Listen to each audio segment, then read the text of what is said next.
Good morning students. अपन ने कल बात कर ली थी विद्युत बिंदु आविष्करण, विद्युत क्षेत्र की तीव्रता वगैरह ये अपन ने निकाल लिया था। परीक्षण आवेश के बारे में अपन ने चर्चा कर ली थी। आज अपन बात करते हैं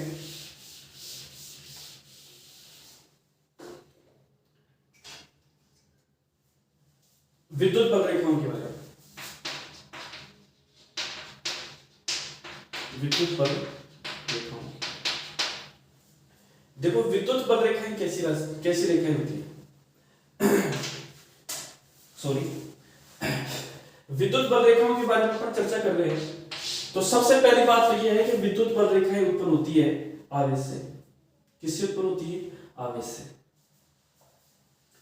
अब एक बात ध्यान रखना डियर, ये प्लस क्यू आवेश है, ठीक है। इस प्लस क्यू आवेश से एक प्रकार का क्षेत्र बनता है। मैंने बताया था ना आपको, आवेश उसे कोई कहेंगे जिसके आसपास के क्षेत्र में विद्युत क्षेत्र या उससे संबंधित प्रभाव उत्पन्न हो जाए, उसको ही कहते हैं अपन आवेश। अब एक बात का थोड़ा सा ध्यान रखना कि विद्युत क्षेत्र या विद्युत क्षेत्र से संबंधित प्रभाव यहाँ पे उत्पन्न हो रहा है, क्या रीजन हो सकता है? क्या हो सकता है इसका रीजन? इसका रीजन यही है क्योंकि यहां से विद्युत बल रेखाएं गुजरती है। ये विद्युत बल रेखाएं लंबवत की तरह चलती है बाहर की ओर, तो एक प्रकार से एक क्षेत्र का निर्माण करती है और ये क्षेत्र ही है होता है आपका विद्युत क्षेत्र। और ये जो रेखाएं होती हैं, इन रेखाओं को कह देते हैं अपन विद्युत बल रेखाएं। यदि माइनस क्यू आवेश है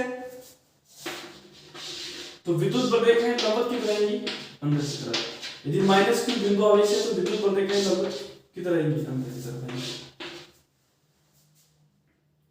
ठीक है। और प्लस क्यू बिंदु आवेश है तो विद्युत बल रेखाएं लंबवत की तरह निकलेंगी बाहर की तरफ। इसके बाद में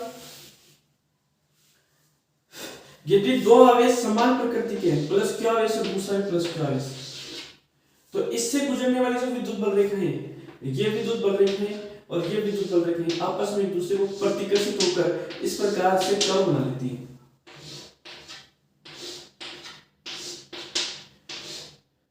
और इधर इनका इंपैक्ट पड़ता नहीं, इसलिए लंबवत की तरह निकल जाती है बाहर की तरफ।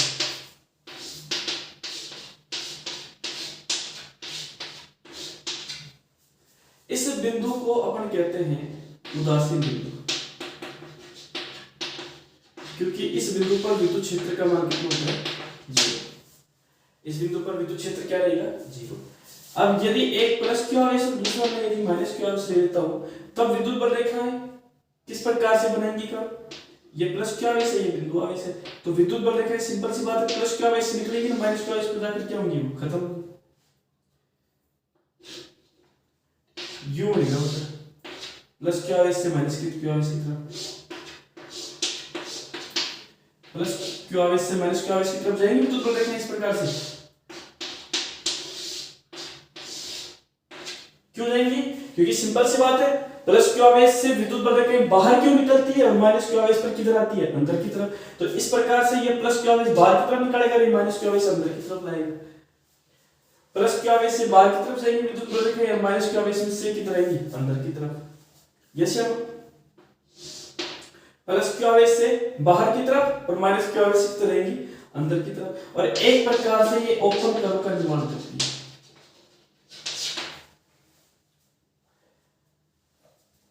ओके डियर, ये प्लस क्यू आवेश और माइनस क्यू आवेश के लिए हो गया। जब दो विपरीत प्रकृति के आवेश हो, जब दो समान प्रकृति के आवेश हो तब ये होता है। ये तो बात होगी विद्युत बल रेखाओं से संबंधित कर्व की, डायग्राम्स की। अब अपन बात करते हैं कुछ इंपॉर्टेंट प्रॉपर्टीज की, गुणधर्म की। तो पहला गुणधर्म ध्यान रखना, जैसे कोई विद्युत बल रेखा है, ये है, तो विद्युत बल रेखा विद्युत क्षेत्र की दिशा कैसे बताएगी? ये विद्युत बल रेखा की बन गई अपनी, तो इसके किसी बिंदु पर आप टेंजेंट ड्रॉ कर दोगे, एक स्पर्श रेखा खींच दोगे, तो वो विद्युत बल रेखा की दिशा को बताएगी। और एक बात ध्यान रखना, एक ही बिंदु पर विद्युत क्षेत्र की एक ही दिशा संभव है, दो दिशाएं कभी संभव नहीं हो सकती। सेकंड नंबर, विद्युत बल रेखाएं कभी भी आपस में एक दूसरे को नहीं काटती।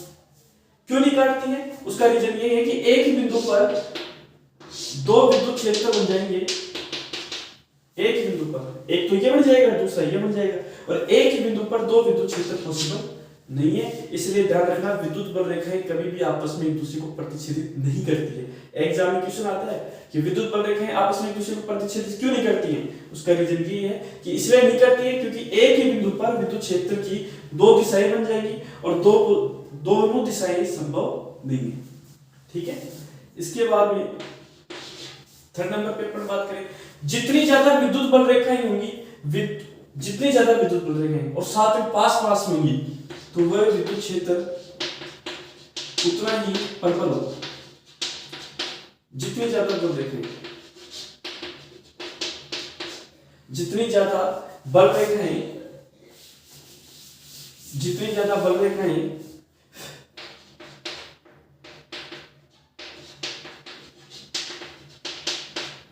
बल रेखाएं पास पास में होंगी, विद्युत क्षेत्र उतना ही प्रबल होगा। और दूर दूर होंगी, दूर दूर होंगी तब क्या होगा, विद्युत क्षेत्र दुर्बल होगा। कैसा होगा, दुर्बल होगा। चौथे नंबर की प्रॉपर्टी। इसके बाद में बात करें अपन आगे पांचवें नंबर की प्रॉपर्टी पे, विद्युत बल रेखाएं पॉजिटिव चार्ज है तो लंबवत बाहर निकलेगी और नेगेटिव चार्ज है तो लंबवत की तरह ही। ध्यान रखना। ओके डियर, इस प्रकार से ये विद्युत बल रेखाओं के क्या हो गए, यहाँ पे गुणधर्म हो गए। अब बात करते हैं अपन विद्युत द्विध्रुव की। विद्युत द्विध्रुव कैसे बनाते हैं, विद्युत द्विध्रुव बनाने के लिए दो आवेश चाहिए समान परिमाण के विपरीत प्रकृति की, समान परिमाण विपरीत प्रकृति। ये 5 कूलम्ब का है तो ये 5 कूलम्ब का, लेकिन ये धनात्मक होना चाहिए, ये ऋणात्मक होना चाहिए, दोनों की प्रकृति अलग होनी चाहिए। और दोनों का अपन अल्पतम दूरी मान के चलो, मैंने 2a पर रख दिया। अल्पतम दूरी मैंने 2a क्यों लिया है, क्योंकि डेरिवेशन के अंदर अपने थोड़ा इजी पड़ेगा, इसलिए मैंने दूरी को 2a ले लिया है। आप चाहो तो यहाँ पे d भी ले सकते हो, कोई दिक्कत नहीं है। ये आपका विद्युत द्विध्रुव बन जाएगा। जब दो आवेश समान परिमाण विपरीत प्रकृति के अल्पतम दूरी पर रख दोगे तो वो विद्युत द्विध्रुव का निर्माण करेगा। ओके डियर, विद्युत द्विध्रुव आघूर्ण, आघूर्ण की बात करें अपन, डायपोल मोमेंट की बात करें तो विद्युत द्विध्रुव आघूर्ण को रिप्रेजेंट करते हैं अपन p से। किससे प्रदर्शित करते हैं, p से। तो दोनों में से किसी भी एक आवेश का परिमाणी मान गुणा दोनों आवेशों में से, सुन लो, वापस बोल रहा हूं, रिपीट कर रहा हूं, दोनों आवेशों में से किसी भी एक आवेश का परिमाणी मान ले लो और गुणा इनके बीच की जो दूरी है इसका गुणा कर दोगे तो क्या कहलाएगा, विद्युत द्विध्रुव आघूर्ण। इसको सदिश रूप में रिप्रेजेंट करते हैं अपन, यहाँ पे सदिश रूप में दिखा देता हूं मैं, और नीचे सदिश रूप में, सदिश रूप में P बराबर Q dot D vector. Normal गुणा है, ध्यान रखना, लेकिन जो दिशा बनेगी वो किसकी बनेगी, सिर्फ यहाँ पे D वेक्टर। क्योंकि आवेश सिंपल सी बात है, अदिश राशि होती है, इसलिए अपन डायरेक्शन लगाएंगे इसके ऊपर। मात्रक की बात करें पर, मात्रक क्या हो जाएगा, आवेश का मात्रक कूलम्ब और दूरी का मात्रक मीटर, तो आप मात्रक क्या हो जाएगा, कूलम्ब × मीटर। विमा की अपन बात करें, विमा क्या हो जाएगी इसकी,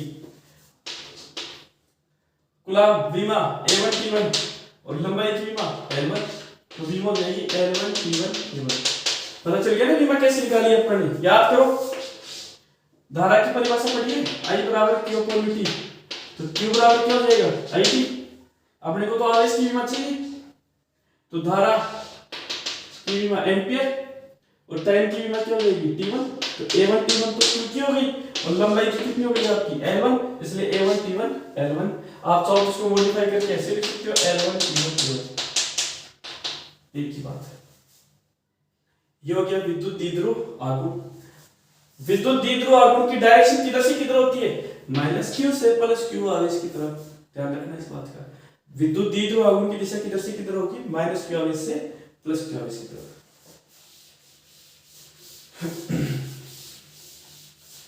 अब इसके बाद में अपन बात करें विद्युत द्विध्रुव के कारण।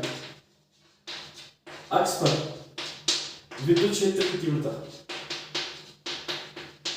E वेक्टर, और विद्युत क्षेत्र की जो तीव्रता होती है अक्ष पर होती है 2kp/r³ इनटू में r। ठीक है डियर, ये अपने निकालना है विद्युत द्विध्रुव के कारण अक्ष पर विद्युत क्षेत्र की तीव्रता। देखो कैसे निकालेंगे। सबसे पहले विद्युत द्विध्रुव बनाओ।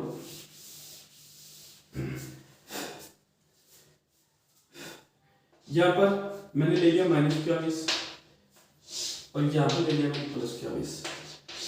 कैसे ले लो, प्लस किधर ले लो माइनस किधर ले लो, कोई फर्क नहीं पड़ता। 20 की दूरी मैंने मान ली 2a। ये सेंटर पॉइंट 20 का O है, तो ये भी A हो गया और ये भी क्या हो गया आपका A हो गया। अब इसके सेंटर पॉइंट O से r दूरी पर, कितनी दूरी पर, r दूरी पर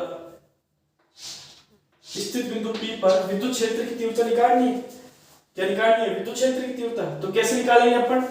वही बात मैंने बताई थी कि बिगर दिशा है विद्युत क्षेत्र पॉसिबल ही नहीं है। प्लस क्या वैसे बिंदु है तो विद्युत क्षेत्र की दिशा ये निकाल दो आप। ये A है, ये पॉइंट इसको B नाम दे दो। तो प्लस क्या आवेश से बिंदु P की तरफ विद्युत क्षेत्र की दिशा को नाम दे दिया मैंने E वेक्टर, और माइनस क्या आवेश का बिंदु P पर विद्युत क्षेत्र की दिशा को नाम दे दिया U वेक्टर। और आपको पता है माइनस क्या आवेश पर बिंदु होता है तो विद्युत क्षेत्र की तीव्रता की दिशा किधर से किधर होती है? बिंदु से माइनस क्या आवेश की तरफ, बिंदु से माइनस क्या आवेश की तरफ E1 वेक्टर। और प्लस क्या आवेश पर बिंदु होता है तो विद्युत क्षेत्र की तीव्रता की दिशा प्लस Q से बिंदु की तरफ E2 वेक्टर। दूरी ये r है, निकालो। दोनों डायरेक्शन अपोजिट डायरेक्शन में है तो सिंपल सी बात है E बराबर क्या हो जाएगा? E1 E2 करेंगे, E2 E1 करेंगे। तो ध्यान रखना सबसे इंपॉर्टेंट बात, E बराबर क्या होता है? kq/r²। जिसकी दूरी बढ़ेगी विद्युत क्षेत्र उसका क्या हो जाएगा कम। तो प्लस Q से बिंदु P, तो दूरी छोटी इसकी है तो विद्युत क्षेत्र किसका बढ़ेगा? E2 का। तो E2 को पहले लेंगे और माइनस करेंगे। देखिए समीकरण नंबर 1 लगा दीजिए। तो प्लस क्या आवेश के कारण विद्युत क्षेत्र, प्लस क्या आवेश के कारण विद्युत क्षेत्र का मान कितना है? E2, और E2 निकालेंगे तो क्या आएगा? फॉर्मूला kq/r² होता है, तो फॉर्मूला kq/r²। दूरी यहां से लेके यहां तक की, तो यहां से यहां तक तो कितना है? r। यहां से यहां तक कितना है? a। तो ये कितना हो जाएगा डियर? यहां से यहां तक r, यहां से यहां तक a, तो ये हो जाएगा r - a का होल स्क्वायर। ये E2 हो गया। माइनस क्यू और स्क्वायर निकालेंगे विद्युत क्षेत्र का मान बिंदु P पर, तो E1 बराबर क्या हो जाएगा? kq। ध्यान रखना माइनस क्यू आवेश ले रहे हैं ना, तो सिर्फ परिमाण की बात हो रही है यहाँ पे, प्रकृति नहीं लेके चलनी है, परिमाण। माइनस क्यू आवेश का बिंदु P पर क्या जाएगी? दूरी यहां से यहां तक, यहां से यहां तक तो r, यहां से यहां तक a, तो ये हो जाएगा r प्लस a, इसका होल स्क्वायर। समीकरण नंबर 2 से मान किसमें रख देंगे? 1 में। माइनस क्यू है तो यहां माइनस मत लगा देना, सिर्फ ये परिमाण की बात हो रही है। यहां पर माइनस ले लोगे तो प्रकृति माइनस आने पर डायरेक्शन यहां पे बदल जाएगी, यहां पे फिर अपने को आर के लगाना पड़ेगा, और डायरेक्शन ऑलरेडी यहां पे अपन इंक्लूड करके यहां पे ऑलरेडी अपने माइनस लगा दिया है, इसलिए सिर्फ परिमाण की बात हो रही है यहां पे। समीकरण 2 से मान 1 में रखेंगे, समीकरण 1 में रखेंगे तो E बराबर E2 का मान kq/r - a का whole square minus kq/r + a का होल स्क्वायर। आगे दोनों तो E बराबर क्या हो जाएगा? kq को बाहर r - a का whole square minus 1/r + a का whole square, bracket close. kq LCM ले लो, दोनों को उठाओ, r - a का होल स्क्वायर और r + a का whole square. r - a cancel, तो ये हो जाएगा r + a का होल स्क्वायर। तो r² मैं सीधा ही ऊपर कर देता हूं, a² + 2ra होल स्क्वायर, चिन्ह इसमें माइनस का, r + a कैंसिल। अब ये r - a का होल स्क्वायर करेंगे तो r² + a² - 2ra। आगे अपन यहां तक माइनस को अंदर भेज दीजिए, kq a - b a + b, formula पढ़ा है ना पढ़ने, a - b a + b क्या होता है? a² - b² होता है कि नहीं होता? होता है, तो अपन इसको लिख देंगे r square minus a square, इसका क्या हो जाएगा होल स्क्वायर। कैसे, r minus a r plus a, ये तो हो गया a square minus b square, मतलब r square minus a square, फिर इसके भी होल स्क्वायर है ना, तो इसके भी फिर पूरे के ऊपर क्या जाएगा होल स्क्वायर। ऐसे भी नहीं पता चल रहा है तो ऐसे देख लो, आर माइनस ए और आर प्लस ए को साथ में ले लिए, और इसके ऊपर भी स्क्वायर, इसके ऊपर भी स्क्वायर, तो ऐसे कर दो, तो ये अंदर वाला क्या हो जाएगा, अंदर वाला हो जाएगा r square minus a square, और इसका क्या हो जाएगा होल स्क्वायर। ओके, अब देखो डियर, इसको अंदर भेजो, r square plus a square plus 2r, ये minus r square minus a square plus 2r,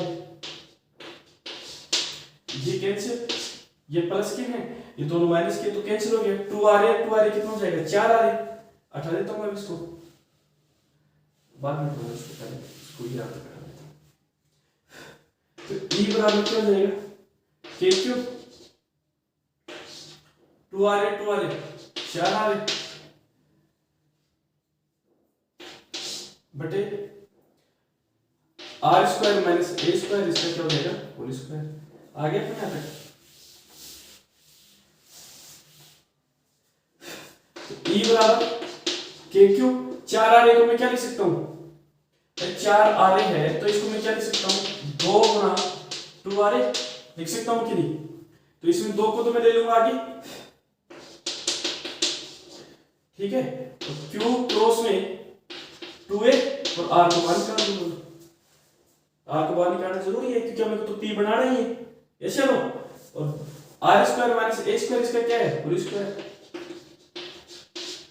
अब बना लो आप 2k, ये बन गया आपका p विद्युत द्विध्रुव इनटू में r square minus a square, r is very very greater than a, r अपन कहीं भी ले सकते हैं, यहां भी ले सकते हैं, यहां भी ले सकते हैं, यहां भी ले सकते हैं, लेकिन a क्या रहेगा अपना फिक्स रहेगा, इसलिए r is very very greater than a, ये कंडीशन अपन लगा सकते हैं, r स्क्वायर इसका होल स्क्वायर है तो r की पावर क्या हो जाएगी 4, एक r से एक r क्या हो जाएगा कैंसिल, तो अपने पास में जो विद्युत क्षेत्र है इस विद्युत क्षेत्र का मान कितना हो जाएगा 2kb अपॉन r। जैसे हम ये विद्युत क्षेत्र आ गया अक्ष के ऊपर, सदिश रूप में बताएंगे तो इसके ऊपर भी वेक्टर लगेगा और इसके ऊपर भी क्या लग जाएगा वेक्टर। अब बताओ यहाँ पे चिन्ह प्लस क्या आएगा या माइनस क्या आएगा सदिश रूप में, तो वो देखो अपन, ये देखो कि विद्युत द्विध्रुव आघूर्ण की दिशा की तरफ, ये माइनस क्यू आ गया सही, माइनस क्यू से प्लस क्यू की तरफ, ये तो हुई p वेक्टर की डायरेक्शन, और अब विद्युत क्षेत्र की दिशा देखो, E2 और E1 में कौन बड़ा है, E2 बड़ा है, तो E2 की डायरेक्शन किधर है, इधर है, P वेक्टर की डायरेक्शन किधर है, E2 वेक्टर की डायरेक्शन किधर है, देखो P वेक्टर की डायरेक्शन माइनस क्यू से प्लस क्यू की तरफ, E2 वेक्टर की डायरेक्शन किधर है, तो दोनों सेम डायरेक्शन में इसलिए क्या जाएगा।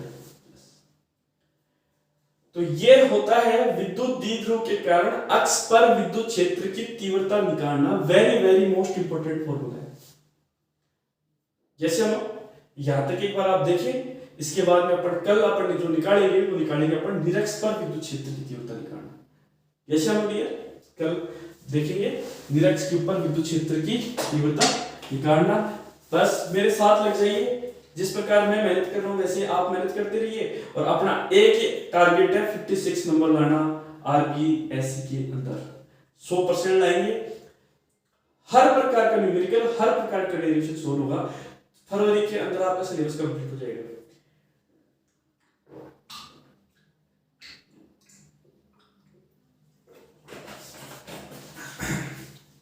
सौ प्रतिशत सिलेबस खत्म हो जाएगा। डेली क्लास ज्वाइन कर लो, ज्यादा टाइम की क्लास नहीं होती है, 25-20-25-30 मिनट की होती है, जिसमें 4-5 डेरिवेशन हो जाते हैं। इनको रोज फॉलो कर लीजिए, आपका इजीली फरवरी के अंदर सिलेबस हो जाएगा। और मैं आपको बता दूंगा कि लगभग मेरे हिसाब से मैं 15 दिसंबर तक आपकी ये किताब कंप्लीट करवा दूंगा, और 15 दिसंबर से लेके 15 फरवरी तक आपकी दूसरी किताब हो जाएगी, और फरवरी के अंदर मैं आपको सिलेबस खत्म करके दे दूंगा। 56 नंबर का पेपर आएगा, पूरा यहाँ पढ़ोगे, पूरा का पूरा यही मिलेगा। प्लस के अंदर जिस दिन पेपर आएगा मैं यही बोर्ड के ऊपर सोल्व करूंगा, आपको बताऊंगा कि बेटा ये क्वेश्चन मैंने करवाया था कि नहीं करवाया।